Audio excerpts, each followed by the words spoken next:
بنگال کی قوم سے، بنگال کی حکومت سے، موجودہ بنگلہ دیش سے معافی مانگنی چاہیے، اور جب تک یہ معافی نہیں مانگیں گے بات آگے نہیں بڑھے گی۔ نواز شریف صاحب کا دور ہو، بے نظیر بھٹو صاحب کا دور ہو، بے نظیر بھٹو صاحبہ کا دور ہو، یا پھر پرویز مشرف صاحب بھی ایک دفعہ بنگلہ دیش گئے تھے ایک دورے کے اوپر، تب بھی بنگال کی عوام 1971 والا جو خون خرابہ ہوا تھا اس کو کبھی نہیں بھولے، تو وہ ان کی طرف سے یہ مطالبہ ہمیشہ رہتا تھا۔ 13 سال کے بعد کل جو ہیں وہ پاکستان کے نائب وزیر اعظم اور وزیر خارجہ جناب اسحاق ڈار صاحب بنگلہ دیش پہنچے۔ آپ کو پتہ ہے کہ بنگلہ دیش میں جو حسینہ واجد صاحبہ کی جماعت کے خلاف کچھ غیر سیاسی جو طلبہ تھے ان کی تحریک شروع ہوئی تھی، اور اسی تحریک کے نتیجے میں بالآخر حسینہ واجد صاحبہ جو کہ بنگلہ دیش، ان کے والد شیخ مجیب تھے اور وہ معمار تھے، اور پاکستان کے خلاف نفرت، بھارت کے ساتھ دوستی ان کی گھٹی میں شامل تھی، اور لیکن چونکہ یہ پاکستان کے حوالے سے ان کی نفرت جو تھی وہ بھی اٹوٹ تھی، تو جب یہ اسٹوڈنٹس کی تحریک شروع ہوئی اور اس تحریک کے بدلے میں جب حکومت نتیجے میں گئی حسینہ واجد صاحبہ کی، تو پھر وہ انہوں نے پناہ اس وقت بھی لی بھارت میں جا کے، وہ اب بھی بھارت میں پناہ گزین ہیں، اور ایک سینٹیمنٹ جو ہے وہ بنگلہ دیش میں وہ پاکستان کے ساتھ ان کی خصوصی ایک محبت کا ایک تاثر جو ہے وہ ہے۔ یہ ہمارا یہ خیال ہے کہ کہ وہ چونکہ حسینہ واجد کے خلاف گئے، اور پھر جس طرح انہوں نے نوٹوں سے تو خیر نہیں، لیکن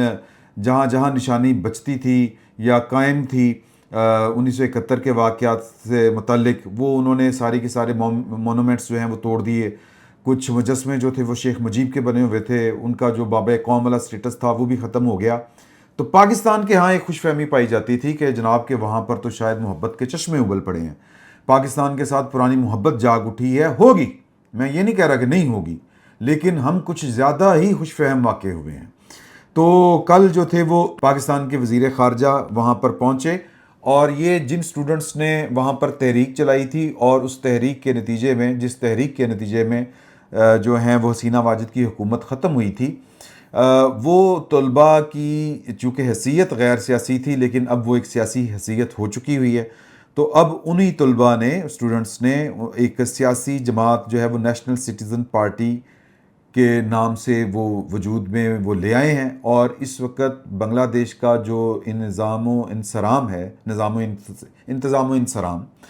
وہ یا نظام آپ یوں کہہ لیں، وہ سارے کا سارا یہی ایک عبوری سیٹ اپ کے ذریعے چلایا جا رہا ہے، جس کے پیچھے جو ہے وہ این سی پی ہے۔ تو جو مشیر ہیں خارجہ کے، اس این سی پی کے بینر کے نیچے ان کا جو نام ہے وہ اختر حسین ہے، اور یہ جو ہیں وہ آپ کہہ سکتے ہیں کہ این سی پی کے سیکرٹری جنرل بھی ہیں۔ ان کی ملاقات ہوئی اور ہمارے وزیر خارجہ کے ساتھ، اور بی بی سی رپورٹ یہ کر رہا ہے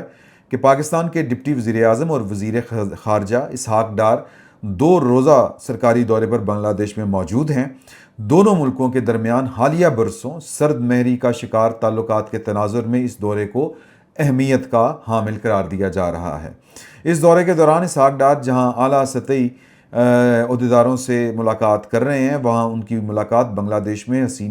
شیخ حسینہ واجد کی حکومت کے خاتمے کی وجہ بننے والے طلباء پر مشتمل سیاسی جماعت نیشنل سٹیزن پارٹی کے ارکان سے بھی ہوئی ہے،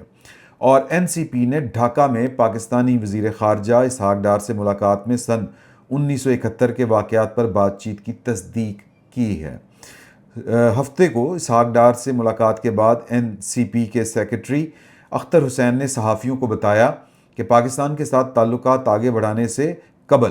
1971 کے معاملات سے نمٹنا چاہیے، اور اسحاق ڈار سے ملاقات میں ہم نے اس معاملے کو اٹھایا ہے۔ این سی پی میں شامل طلباء نے گزشتہ برس اگست میں حسینہ واجد حکومت کا تختہ الٹنے میں اہم کردار ادا کیا تھا۔ تو میں نے جس طرح یہ آپ کو میں نے پس منظر بتا دیا ہے، اور وہ جو ہیں وہ ابھی اسی بات کے اوپر رکے ہوئے ہیں۔ میں آپ کو 2 حوالے دوں گا، کیا یہ جو 1971 کے واقعات تھے اور جو اب پاکستان کی صورتحال ہے، خصوصاً بلوچستان کی، جہاں پر بی ایل اے بڑی ایکٹیو تھی، یہاں پر ماں رنگ بلوچ بڑی ایکٹیو ہیں، اور وہاں پر شیخ مجیب تھے، کیا ہم جو ہے وہ ماں رنگ بلوچ کو سننے سے انکار کر کے، یا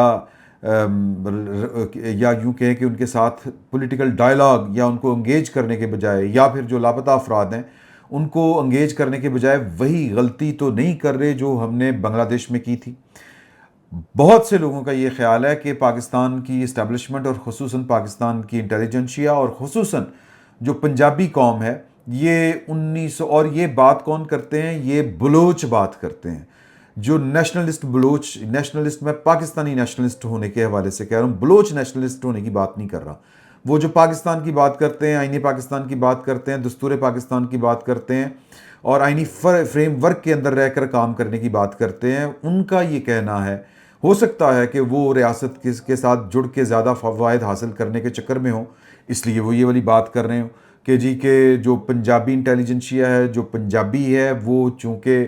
کانشیس ہے، گلٹی کانشیس ہے 1971 کے واقعات کا، بنگلہ دیش کے سقوط بنگال کا یا سقوط ڈھاکہ کا، وہ خود کو ذمہ دار سمجھتا ہے، غیر ارادی طور کے اوپر بھی، لاشعوری طور کے اوپر بھی. تو اس کے ذہن میں لاشعوری طور کے اوپر ایک احساس جرم ہے کہ ہم وقت کے اوپر کھڑے نہیں ہوئے، ہم وقت کے اوپر بولے نہیں. تو اب پاکستان میں اگر کوئی پاکستان کے خلاف جا رہا ہو، ایون کہ پنجابیوں کو تاک تاک کے، ان کے شناختی کارڈ تلاش کر کے، ان کی شناخت کو پنجابی جب ثابت ہو جائے یا پنجابی ثابت ہونے کے اوپر ان کو قتل بھی کر دیا جائے، تو ان کا رویہ بڑا ڈیفینسو ہوتا ہے، یہ اگریسو نہیں ہوتے. اس کے پیچھے وہ 1971 کا جو ٹراما ہے، جو واقعات ہیں، جو المیہ ہیں، وہی ہے، اور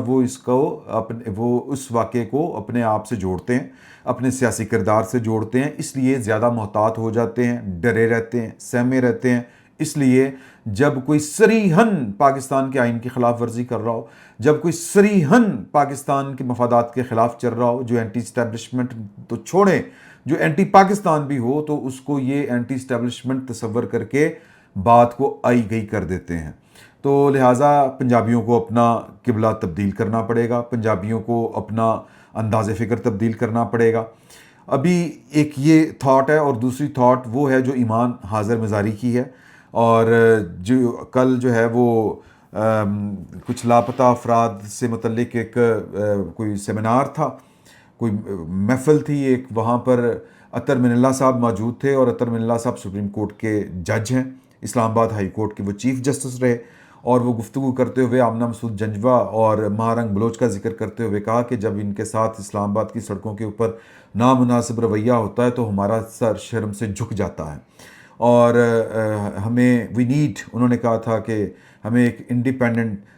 جو ہے عدلیہ کی ضرورت ہے، ہمیں انڈیپینڈنٹ ججز کی ضرورت ہے. تو اس فقیر کا یہ بہرحال اپنا اعتراض اپنی جگہ پر موجود ہے کہ اس طرح کے جو اطہر من اللہ صاحب جیسے کریکٹر ہیں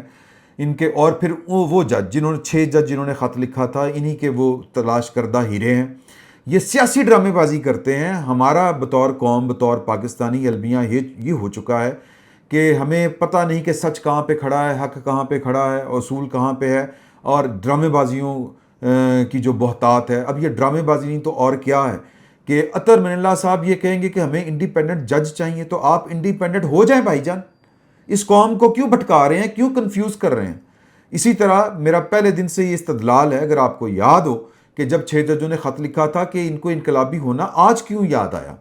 اور یہ انقلابی کیوں ہو رہے ہیں، یہ آئینی کیوں نہیں ہو رہے. آئین نے ان کو یہ اختیار دیا ہے کہ اگر ان کی عدالتی کارروائی میں کوئی رکاوٹ کھڑی کرے تو اس کو وہ توہین عدالت کا نوٹس جاری کر کے سزا دے سکتے ہیں، وہ چاہے اس ملک کا چیف آف آرمی سٹاف ہو، چاہے وہ اس ملک کا D G I S I ہو، چاہے وہ اس ملک کا کوئی بہت بڑا ٹینٹے خاں وزیر اعظم کیوں نہ ہو. اسی سپریم کورٹ نے پاکستان کے ایک وزیر اعظم کو سزائے موت دی، اسی سپریم کورٹ نے پاکستان کے ایک وزیر اعظم کو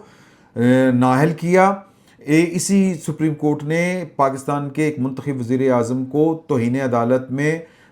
ٹل دا رائزنگ آف کورٹ سزا سنائی، اور نتیجتاً اس کو نااہل ہونا پڑا، وہ اس کو گھر جانا پڑا.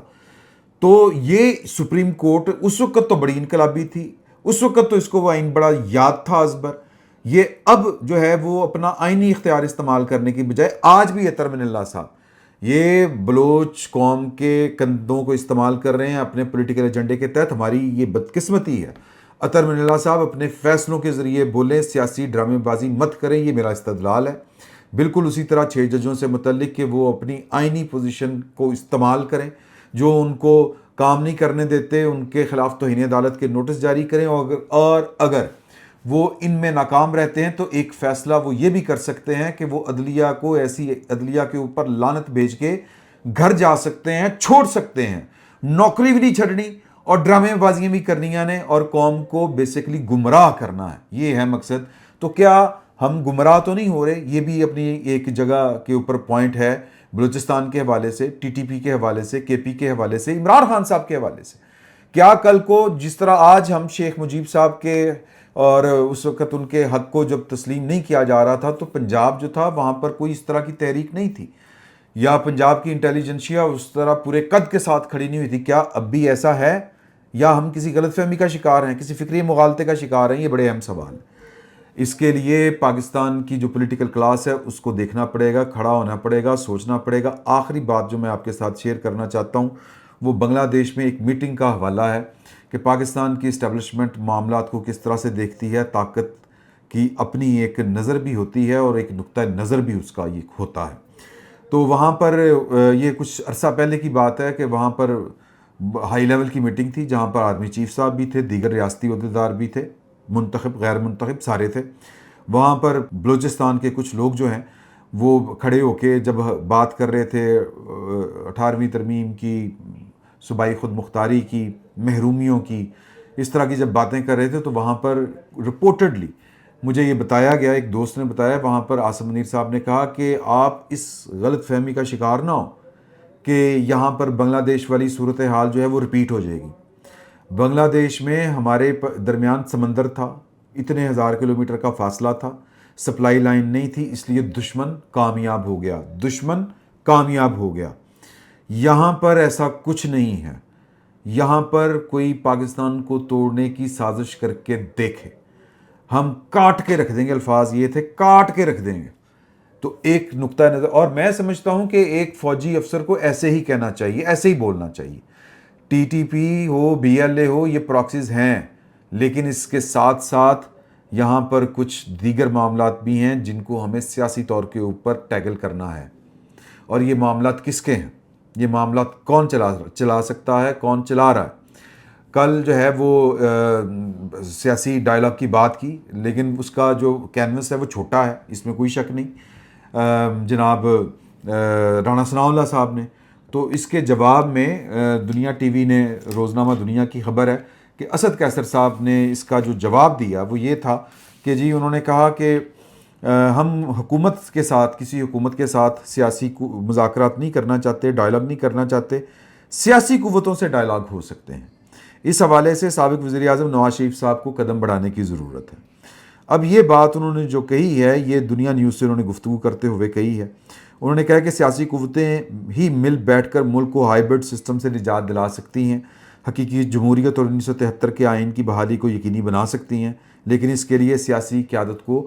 آگے بڑھنا چاہیے. بلا شبہ قومی ایجنڈے پر ڈائلاگ آج کی بڑی ضرورت ہے, جس کے لیے اہل سیاست کو سنجیدگی دکھانا ہوگی. اب یہ ساری باتیں بہت اچھی ہیں, لیکن مسئلہ یہ ہے کہ کیا وہ جو بیٹھ کے ہمیں بتا رہا ہے کہ یہ یحییٰ خان پارٹ 2 ہے, 1971 ریپیٹ ہو سکتا ہے, اور آج پاکستان کو 1971 کے واقعات کے اوپر ایک ریاست کی طرف سے معافی کا مطالبہ ان کی طرف سے سامنے آ رہا ہے, تو کیا ہم ماضی کی کسی غلطی کو دہرا تو نہیں رہے؟ یہ بھی اپنی جگہ کے اوپر ایک حقیقت ہے. اسی کے ساتھ یہ سوال بھی اٹھتا ہے اسد قیصر صاحب کا جو استدلال ہے اس کے جواب میں کہ یہ بات ان کو جا کے عمران خان صاحب کو بھی سمجھانی چاہیے, جو 1971 کے ذمہ داروں کو آج بھی مجرم گردانتے ہیں لیکن بات انہیں سے کرنا چاہتے ہیں. اتنی تو پولیٹیکل سینس جو ہے وہ اس سے زیادہ پولیٹیکل سینس تو وہ اسد قیصر صاحب میں, جو کہہ رہے ہیں کہ سیاسی قوتوں کو بیٹھنا پڑے گا. پہلے عمران خان صاحب کو سمجھائیں, پھر آ کے یہ بات ہوگی. لیکن اس کے باوجود کہ ایک شخص کا قبلہ درست نہیں ہے تو کیا باقی جو پولیٹیکل لیڈرشپ ہے وہ بھی اپنا قبلہ جو ہے وہ بھی خراب کر لے؟